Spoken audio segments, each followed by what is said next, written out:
Hello everyone, welcome to a online solution. आज जो मैं आपके लिए सवाल लाया हूँ बहुत ही इम्पोर्टेंट है। आपको 2 नंबर तो दिला के ही रखेगा। विर्त से 1 नंबर वाला प्रश्न और 2 नंबर वाला प्रश्न, खास करके 1 नंबर वाला प्रश्न में ज्यादा करके आता है, या तो 2 नंबर में भी आ सकता है। ठीक है, ये विर्त से रिलेटेड है और बहुत ही आसान सवाल है। आपको बस सिर्फ समझने की जरूरत है, थोड़ा सा दिमाग लगाने की जरूरत है। बस थोड़ा सा आप समझेंगे, बहुत अच्छे तरीके से आपका नंबर मिलेगा। क्लास 10 के लिए बहुत अच्छी तरीका है। यहाँ पे आपका डेली क्लास चल रहा है, लाइव क्लास। वीडियो पे जो बने रहो, चैनल पे जुड़ जाओ, आपको सब कुछ पता चल जाएगा। ठीक है, तो फिलहाल हम लोग पढ़ेंगे यहाँ पे मैथ का इंपोर्टेंट सर्किल्स क्वेश्चन, यानी कि विर्त से रिलेटेड जो भी क्वेश्चन आता है उसके बारे में पढ़ते हैं।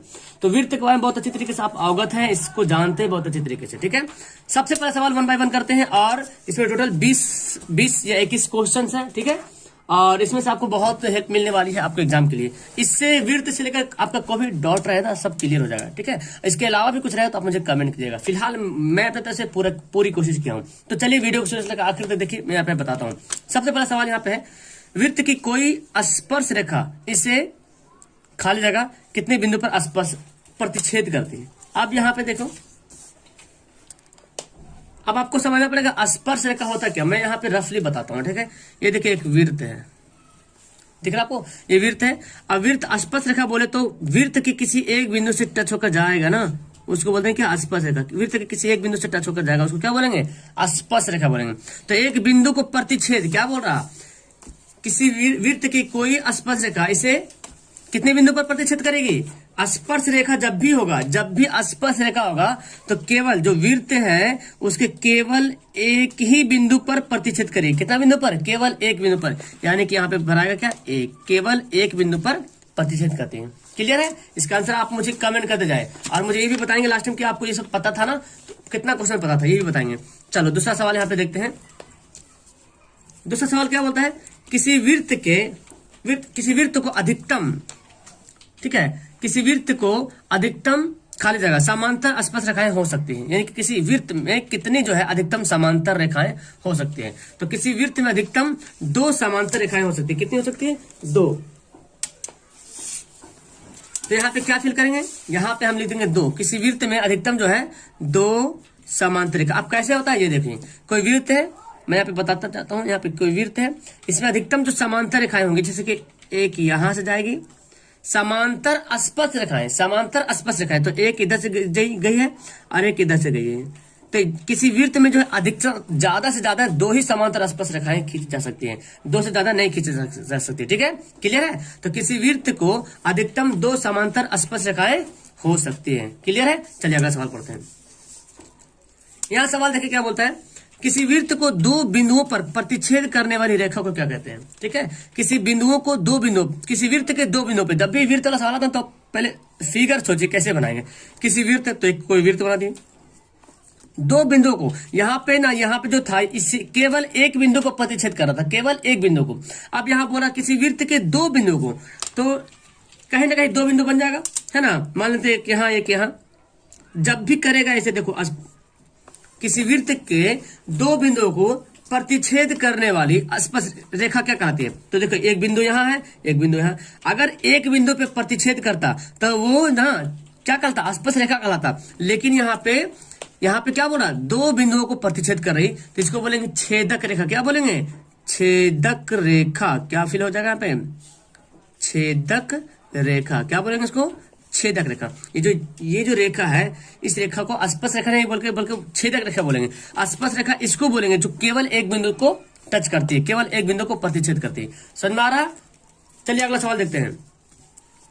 वह रेखा जो त्रिज्या के छोर बिंदु से होकर जाती है और इस पर खाली जगह वृत्त की स्पर्श रेखा होती है। अभी मैं बता दूं, वृत्त की स्पर्श रेखा किसको बोलेंगे, वृत्त की स्पर्श रेखा किसको बोलेंगे, जो त्रिज्या के छोर बिंदु से होकर जाती है। ये समझे, ये वृत्त है, यहाँ पे जो त्रिज्या ये बना, ये त्रिज्या जो बनी है ये ना, ये वाला, तो ये जो त्रिज्या जो एक मान लें वृत्त है और इसके त्रिज्या यहाँ पे है।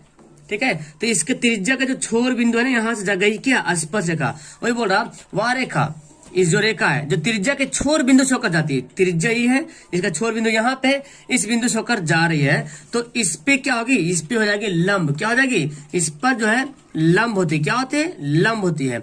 और वृत्त की स्पर्श रेखाएं होती है, और यही जो इस रेखा को क्या बोलते हैं, स्पर्श रेखा भी कहते हैं। क्लियर है, समझ में आ रहा है। इसी तरह आपका सवाल भी देखने को मिलता है कि जैसे एक वृत्त है, किसी बाहरी बिंदु से स्पर्श रेखा खींची जाती है, तो आपको निकालने के लिए बोलता है ना, यहाँ पे एक, यहाँ पे देखो इस तरह से रहता है, और यहाँ पे क्या रहता है, लंब, क्योंकि ये स्पर्श रेखा त्रिज्या पे क्या होती है, लंब होती है। यहाँ से पता क्या चल रहा कि स्पर्श रेखा जब भी रहेगा तो त्रिज्या पे लंब रहेगा, समकोण रहेगा, 90 डिग्री का कोण बनाएगा, यहाँ पे बनाता है कोण। ठीक है, चलिए अगला सवाल पढ़ते हैं। अगला सवाल क्या बोलता है, किसी बाह्य बिंदु से वृत्त पर खींची गई स्पर्श रेखाओं की लंबाई क्या होगी। देखिए जी, अभी मैं बता रहा था और अभी यहाँ पे फिर आ गया, यहाँ पे वही बात आ गई। किसी बाह्य बिंदु से, है ना, किसी बाह्य बिंदु से, बाह्य बिंदु मतलब क्या समझे, बाहरी बिंदु, कोई वृत्त बना लिए, किसी बाह्य बिंदु से, कोई बाहर में कहीं पे बिंदु ले लेते, मान लीजिए यहाँ पे बिंदु ले लिए। अब इस पर जो स्पर्श रेखाएं खींचेगी, इस बिंदु से जो स्पर्श रेखाएं खींची जाएगी, ठीक है, इस बिंदु से जो स्पर्श रेखाएं खींची गई है, इनकी लंबाई क्या होगी, इसकी लंबाई जो होगी, मान लीजिए यहाँ बिंदु एक यहाँ बिंदु पे टच कर रही है, ये मान लो कि हमारा ओ जो है ये वृत्त है। ठीक है, तो किसी बाह्य बिंदु से खींची गई स्पर्श रेखाओं की लंबाई क्या होगी, कि समान होगी, क्या होगी, आपस में समान होती है। तो हम क्या लिखेंगे यहाँ पे, समान या बराबर होती है, यहाँ पे लिख सकते हैं, क्या लिख सकते हैं, बराबर होती है। क्लियर है। और आपको सवाल भी आता है कि इस तरह देता है और बोलता है कि यदि एपी का लंबाई 8 सेंटीमीटर तो बीपी निकाले, तो आप बना लीजिएगा, जब ये 8 है तो ये भी 8 है, क्यों, क्योंकि बाहरी बिंदु से वृत्त पर खींची गई स्पर्श रेखाओं की लंबाई समान होती है, और बाहरी बिंदु से केवल 2 ही स्पर्श रेखाएं खींची जा सकती है। देख रहे हैं यहाँ पे 3 नहीं खींचा गया, 2 ही खींचा गया। आगे सवाल भी मिलने वाला है, 1 नंबर फायदा हो जाएगा आपका। चलिए अगला सवाल पढ़ते हैं। किसी वृत्त के एक बिंदु पर वृत्त की कितनी स्पर्श रेखाएं खींची जा सकती है। बहुत ही ध्यान से समझने वाली बात है यहाँ पे। किसी वृत्त के एक बिंदु पर, किसी वृत्त के एक बिंदु पर कितनी स्पर्श रेखाएं खींची जा सकती है। तो किसी वृत्त के एक बिंदु कहीं पे एक बिंदु ले लिया मैंने, इस एक बिंदु से कितनी स्पर्श रेखाएं खींची जा सकती है, केवल एक, सिर्फ एक बिंदु स्पर्श रेखाएं खींची जा सकती है, केवल एक स्पर्श रेखाएं खींचे जा सकते। समझ में आ रहा ना। किसी वृत्त, देखो यहाँ पे ये पॉइंट समझो, एक बिंदु जो दे दिया ना, एक बिंदु, केवल एक बिंदु भी बोल रहा। किसी वृत्त के एक बिंदु पर कितनी स्पर्श रेखाएं खींची जा सकती है, तो किसी वृत्त के एक बिंदु पर केवल एक स्पर्श रेखाएं खींची जा सकती है। एकदम ध्यान समझिएगा, ठीक है। अगला देखिए क्या बोलता है, किसी वृत्त पर कितनी स्पर्श रेखाएं खींची जा सकती है। अब यहाँ पे डायरेक्ट बोल दिया, यहाँ पे नहीं बोला किसी वृत्त के एक बिंदु पे नहीं बोल रहा, सिर्फ बोला किसी वृत्त पर कितनी स्पर्श रेखाएं खींची जा सकती है। यानी कि बिंदु जितना भी हो पता नहीं है, मतलब एक वृत्त बनी हुई यहाँ पे, और इस पर जो स्पर्श रेखाएं खींचना है, ये नहीं बोला किसी वृत्त पर कितनी स्पर्श रेखाएं खींची जा सकती है, ये बोला जा रहा। लेकिन ये नहीं बोला किसी वृत्त पर एक बिंदु पर कितनी स्पर्श रेखाएं खींची जा सकती है। इससे पहले क्या था, किसी वृत्त के एक बिंदु, तो एक बिंदु से केवल एक, और अगर एक ना बोले, सिर्फ ऐसे ही बोले किसी वृत्त पर कितनी स्पर्श रेखाएं खींची जा सकती है, तो देखो हमको जैसे मर्जी ऐसे खींच सकते हैं स्पर्श रेखाएं, ऐसे भी खींच सकते हैं, ऐसे भी खींच सकते हैं, ऐसे भी खींच सकते हैं, है ना जी, जैसे मर्जी ऐसे खींच सकते हैं स्पर्श रेखाएं। ठीक है, सिर्फ अंदर ना जाए ऐसे। तो कितना हो गया, इसको गिन सकते हैं आप, गिन सकते हैं इसको, कभी नहीं गिन सकते हैं। अनंत बोलते, क्या बोलते हैं इसको, अनंत, जितना मर्जी उतना खींच सकते हैं। इसको बोले अनगिनत या अनंत, अनंत या तो अनेक बोल सकते हैं, अनेक। कितनी स्पर्श रेखाएं खींची जा सकती है, अनेक स्पर्श रेखाएं खींची जा सकती है। ये सवाल आपके एग्जाम में आता है, इसलिए समझने की बात है। अब देखो आप बोला गया किसी बाह्य बिंदु से वृत्त पर कितनी स्पर्श रेखाएं खींची जा सकती है। अभी तो मैं बताया किसी बाह्य बिंदु से, किसी बाहरी बिंदु से वृत्त पर कितनी स्पर्श रेखाएं खींची जा सकती है। तो किसी बाह्य बिंदु से वृत्त पर देखिए एक स्पर्श रेखा यहाँ, एक स्पर्श, सिर्फ 2 ही स्पर्श रेखाएं खींची जा सकती है, केवल 2 स्पर्श रेखाएं खींची जा सकती है। क्लियर है, समझ में आ रहा। अभी तो बहुत सारा सवाल बाकी। अब देखिए यहाँ पे सवाल पढ़ते हैं। चलिए, इस वृत्त से कोई डाउट नहीं रहेगा, सब खत्म हो जाएगा। किसी त्रिभुज की तीनों भुजाओं को अंतः स्पर्श करने वाली वृत्त को क्या कहते हैं। अब हमको कोई त्रिभुज बनाना पड़ेगा आपके लिए। चलिए कोई त्रिभुज बनाते हैं। किसी त्रिभुज के तीनों भुजाओं को क्या बोलता है, किसी त्रिभुज की तीनों भुजाओं को अंतः स्पर्श, मतलब अंदर से स्पर्श कर रहा, और उस वृत्त को क्या कहते हैं। यानी कि एक त्रिभुज के अंदर जो एक ऐसा वृत्त बन गया है जो तीनों भुजाओं को क्या कर रहा, देखो टेढ़ा वगैरह बन रहा होगा, तो मान लेना कि ये वृत्त है। ठीक है, आप तो हमसे अच्छे बनाएंगे, ये वृत्त बन गया। देखो, तो इस वृत्त का नाम क्या है, इस वृत्त का नाम क्या है, आप कमेंट करेंगे इस वृत्त का नाम क्या है। इस वृत्त का नाम अंतः वृत्त। क्या नाम है, अंतः वृत्त। तो इसमें ज्यादा रटने की जरूरत नहीं, क्योंकि अंदर से स्पर्श करा तो क्या बोलेंगे, अंतःवृत्त। क्या बोलेंगे, अंतःवृत्त बोलेंगे। ठीक है, चलिए अगला बोले यहाँ पे, किसी त्रिभुज के तीनों शीर्षों को बाह्य स्पर्श करने वाली वृत्त को क्या कहते हैं। अब यहाँ पे सवाल उल्टा यहाँ पे दिया है। चलिए ये मैं लेता हूं, किसी त्रिभुज के तीनों शीर्षों को बाह्य स्पर्श करने, बाहर तीनों शीर्ष जो देख रहे हैं ना, यहाँ तीनों शीर्ष जो देख रहे हैं, इसको बाहर से स्पर्श करने वाले। तो ऐसे तो नहीं बन पाएगा, मैं पहले वृत्त बना लेता हूँ। और यहाँ इसके अंदर बनाते हैं त्रिभुज। देखिए अब समझ में आ रहा, किसी त्रिभुज हो गया। अब किसी त्रिभुज के शीर्ष पे देखो, यहाँ स्पर्श कर रहा है, यहाँ भी स्पर्श कर रहा है, यहाँ भी स्पर्श कर रहा। तो इस वृत्त को क्या बोलेंगे? इस वृत्त को बोलेंगे परिवृत्त। क्या बोलेंगे? परिवृत्त। हाँ, बाह्य वृत्त नहीं बोलना है, परिवृत्त। क्या बोलना है? ऐसा नहीं कि करो तो अंतर्वृत्त तो हो गया, तो बाह्य वृत्त नहीं, उसको बोलेंगे परिवृत्त। क्लियर है? ओके, चलिए समझ में आ गया। किसी त्रिभुज के तीनों शीर्षों को बाहर से स्पर्श करने वाली वृत्त को बोलेंगे परिवृत्त। चलिए अब यहाँ पे देखिए संकेंद्री वाला आ गया यहाँ पे, और स्पर्श रेखाएं, उभयनिष्ठ स्पर्श रेखाएं। इसको ध्यान से समझिएगा आप, ठीक है? ध्यान से एकदम समझने की जरूरत है। चलिए कमेंट पे ध्यान मत दे, देखिए इसको तो मैं यहीं पे बना दूंगा। दो संकेंद्री वृत्तों की त्रिज्या कितनी उभयनिष्ठ स्पर्श रेखाएं होती है? दो संकेंद्री वृत्तों की कितनी उभयनिष्ठ स्पर्श रेखाएं होती है? तो पहले समझना पड़ेगा संकेंद्री मतलब क्या होता है। संकेंद्री मतलब दोनों वृत्त का केंद्र वही हो, उसको बोलते हैं संकेंद्री। मान लें कि एक केंद्र यहाँ पे, एक वृत्त यहाँ पे बना है, और एक वृत्त जो है यहाँ पे, ठीक है? अब यहाँ पे बताओ, ये दोनों बना हुआ है, एक वृत्त यहाँ पे, दोनों का केंद्र यही है, इसको बोलते हैं संकेंद्री वृत्त। तो बोला दो संकेंद्री वृत्तों की कितनी उभयनिष्ठ स्पर्श रेखा है? उभयनिष्ठ का मतलब होता है कॉमन। क्या होता है? कॉमन। बोलते हैं कॉमन है ये मतलब दोनों में आ रहा। तो यहाँ पे कोई स्पर्श रेखाएं खींची जा सकती है जो दोनों में हो सकती है?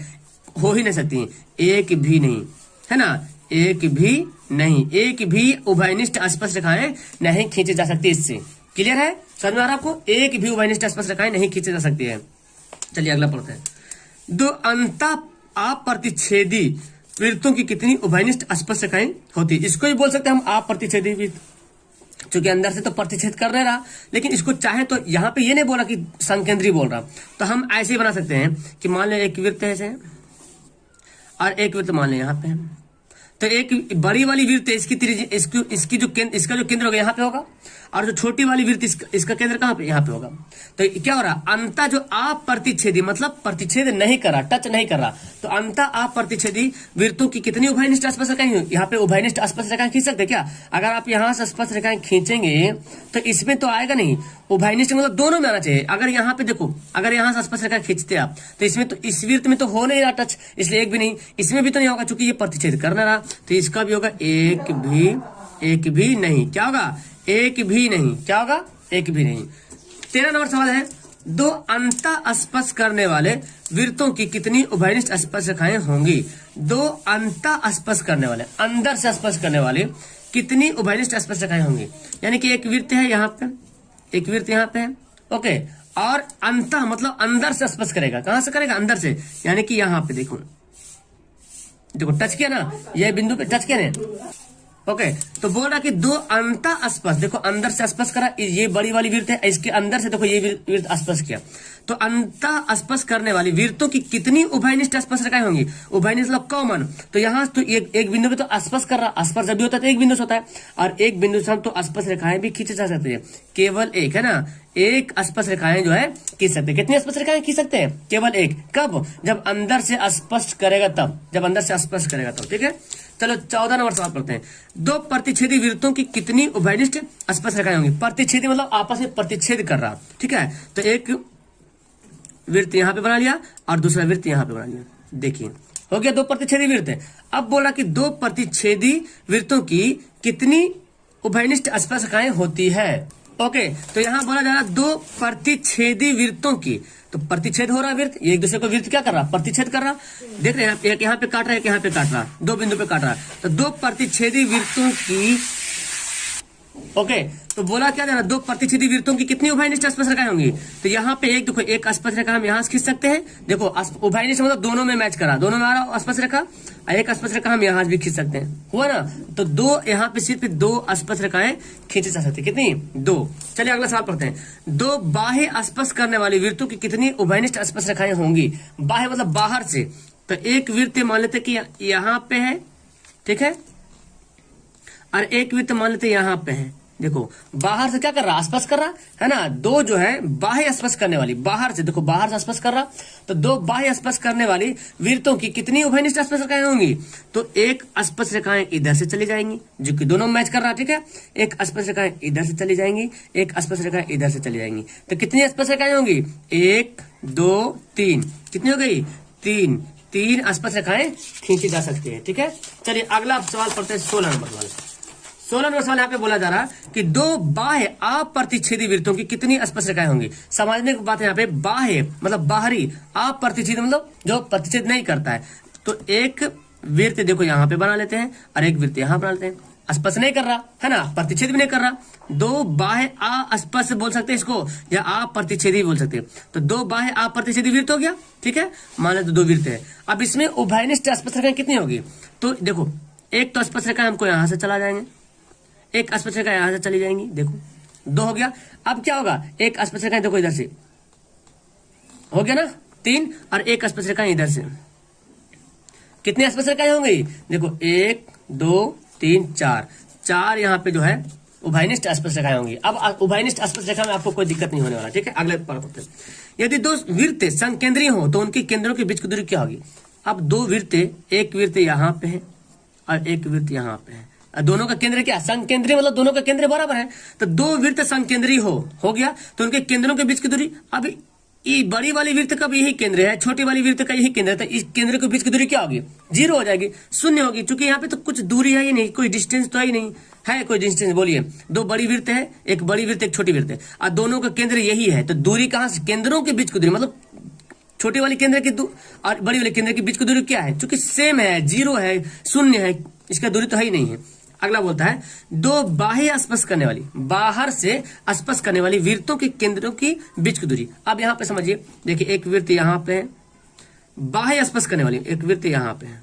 ठीक है, अब स्पर्श कर रहा बाहर, 2 बाह्य स्पर्श करने वाली वृत्तों के केंद्रों के बीच की दूरी। तो एक वृत्त का केंद्र यहाँ पे है, एक वृत्त का केंद्र यहाँ पे है। ठीक है, अब इसके बीच की दूरी क्या होगी, तो इस वृत्त की त्रिज्या और इस वृत्त की त्रिज्या इन होगी ना, दोनों वृत्तों की त्रिज्याओं का योग होगा। क्या होगा, दोनों वृत्तों की त्रिज्याओं का योग, दोनों वृत्तों की त्रिज्याओं का योग। क्या लिखेंगे, दोनों वृत्तों की त्रिज्याओं का योग, जोड़, दोनों वृत्तों की त्रिज्या को जोड़ दीजिएगा तो ये केंद्र और ये केंद्र दोनों की दूरी निकल जाएगा, 2 वृत्त के दूरी केंद्रों की दूरी निकल जाएगा।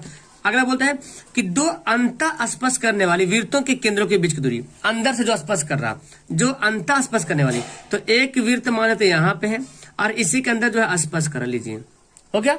अब इन्हें बोल रहा है संकेंद्रीय, ये बड़ी वाली वृत्त का केंद्र यहाँ पे है और छोटी वाली जो वृत्त है इसका केंद्र मान लेते यहाँ पे है। अब क्या होगा, ये छोटी वाली वृत्त का केंद्र यहाँ पे है, बड़ी वाली वृत्त का केंद्र यहाँ पे है, तो इन दोनों केंद्रों के बीच की दूरी क्या होगा। तो आप बोलेंगे सर बड़ी वाली वृत्त में से छोटी वाली वृत्त घटा दीजिए। बड़ी वाली वृत्त की त्रिज्या में देखो यहाँ से तक बड़ी वाली वृत्त की त्रिज्या आएगी, यहाँ से यहाँ तक आएगी। ठीक है, और छोटी वाली वृत्त की त्रिज्या यहीं पे आएगी। तो बड़ी वाली वृत्त की त्रिज्या में छोटी वाली वृत्त की त्रिज्या घटा देंगे तो ये दोनों बचेगा, ये दोनों, चूंकि ये तो निकालना हमको, ये तो निकालना हमको, क्या निकालना है, दोनों वृत्त की केंद्र के बीच की दूरी। तो लिखेंगे क्या, दोनों वृत्तों की त्रिज्याओं का अंतर। क्या लिखेंगे, अंतर। क्या कर देना, दोनों को माइनस कर देना। और ये दोनों बहुत इंपॉर्टेंट सवाल है कि वृत्तों के केंद्रों पर बना कोण कितना डिग्री होता है। वृत्त के केंद्र पर बना कोण कितना होता है, तो वृत्त के केंद्र पर बना कोण होता है 360 डिग्री। कितना डिग्री होता है, 360 डिग्री। इसको याद कर लीजिए, बहुत बड़ा सवाल आता है। वृत्त के केंद्र पर बना कोण 360 डिग्री होता है। और एक आता है अर्धवृत्त पर बना कोण कितना डिग्री है, अर्धवृत्त पर। तो जैसे अर्धवृत्त बोले तो अर्धवृत्त पर बना कोण जो है 90 डिग्री। क्या होगा, अर्धवृत्त पर बना कोण 90 डिग्री होता है, 90 डिग्री होगा। ठीक है, तो यहाँ पे 21 क्वेश्चन रहा। मेरे ख्याल से आपको अब वृत्त से किसी तरीके को कोई प्रॉब्लम नहीं रहेगा। बहुत अच्छे तरीके में समझा दिया, इसको आप कॉपी पे नोट कर लेना। ठीक है, वीडियो अच्छी लगी तो लाइक करना, अपने दोस्तों को शेयर करना। Okay, that's all. आपको इसी तरह के और कौन सा सब्जेक्ट में क्वेश्चन चाहिए मुझे कमेंट करके जरूर बताएं। Okay, bye, that's all, thank you everyone.